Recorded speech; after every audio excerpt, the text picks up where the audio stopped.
Hello to everyone. Welcome back to our Bible study. We're talking about Genesis chapter 47 today, kind of wrapping things up in the story of Joseph. If you want the free PDF that comes with all these studies, you can get it on our website. There's a link down in the description below, and there's a lot of other resources out there as well. So Genesis chapter 47. When did the events of this chapter occur? Well, we're in the midst of the 7-year famine that was foretold by Pharaoh's dream that Joseph interpreted.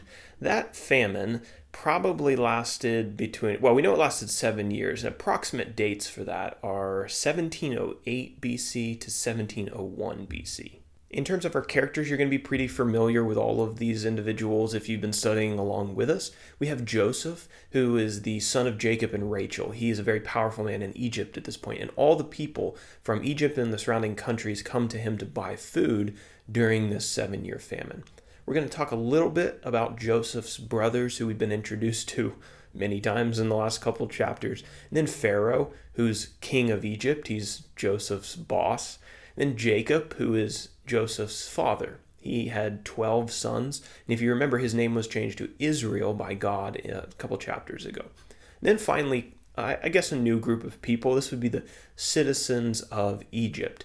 During the famine, they sold all of their possessions, and they ended up selling themselves as servants to Pharaoh in order to afford food and to outlast the famine. Our map is going to remain pretty similar to chapter 46. Jacob moved his entire family from Canaan down to Goshen, which was in Egypt, and he planned to live out the rest of his life there. And so that takes us to our outline. This picks up where chapter 46 left off.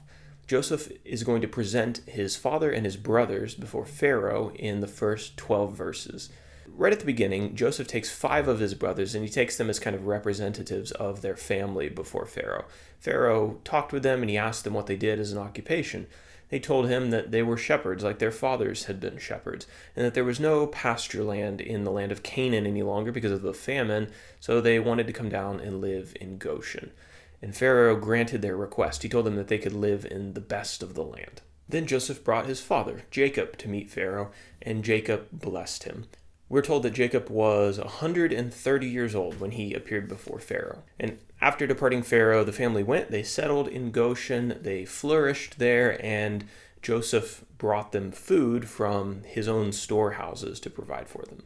In verses 13 through 27, the Egyptians sell their possessions and their land to Pharaoh. So the famine was so severe that eventually everybody in Egypt and Canaan had bought all the food that they could afford, and then they ran out of money.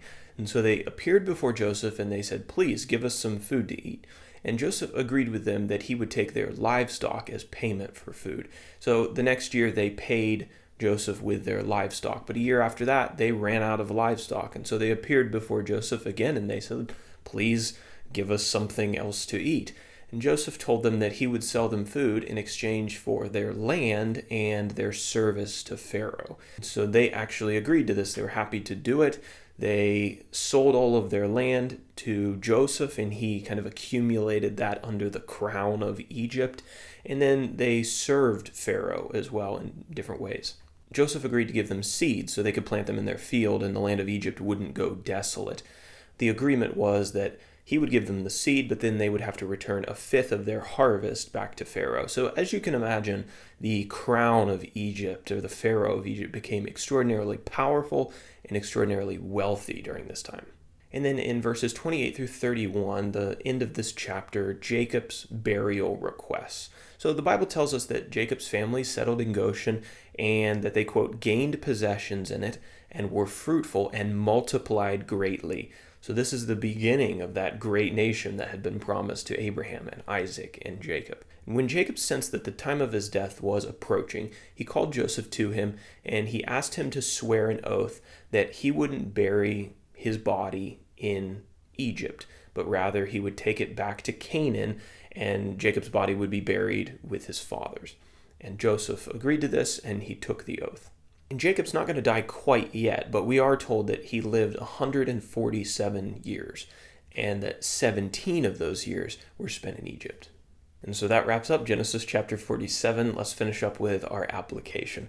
The Bible writers constantly remind us throughout really all of scriptures, you'll see this more and more as we go forward into the Bible, that it's God who causes nations to flourish and to prosper, and it's God who brings nations down and humbles them. And I think the story of Joseph and Pharaoh in Egypt is a prime example of this. Egypt became extremely wealthy and powerful during this time in history, but that credit belonged to God. It was God who revealed the interpretation of the dream to Joseph and saved Egypt. Without God blessing Pharaoh with the interpretation of the dream and giving him a skilled man like Joseph, Egypt would have been just as desolate as every other nation. So why did he bless Egypt? Well, it was in part because he had a role for them to play in his story. And we'll see that more and more as we go through the end of Genesis and then into the book of Exodus. And so the application for us is that God is still working providentially in these same ways amongst the countries of our modern world, blessing some with success and humbling others as he continues to write his story on the earth.